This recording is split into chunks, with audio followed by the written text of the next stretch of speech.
Alors, de tout ce que tu as enregistré, est-ce que d'abord, il y a vraiment une proximité totale sur ce que tu as appris de tes maîtres? Je ne parle pas que de Abdelrazak. Ça, je pense que j'ai été très fidèle. D'accord.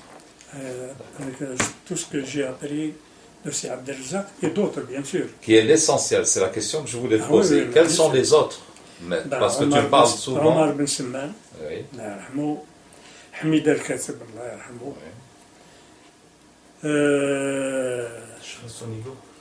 Son ego.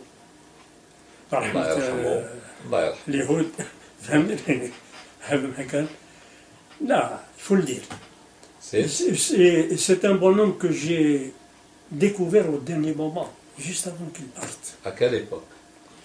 64. Ouais, très bien. 64. Non, il était aveugle. Il vivait seul, il n'était pas marié. Sans doute, il devait y avoir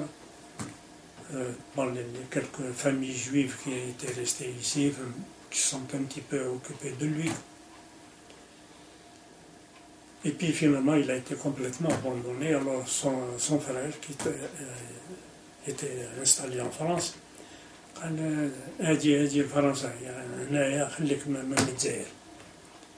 راح pour le mettre dans une maison de retraite. De retraite, même pas. Maison de vieux. Où il est mort demain.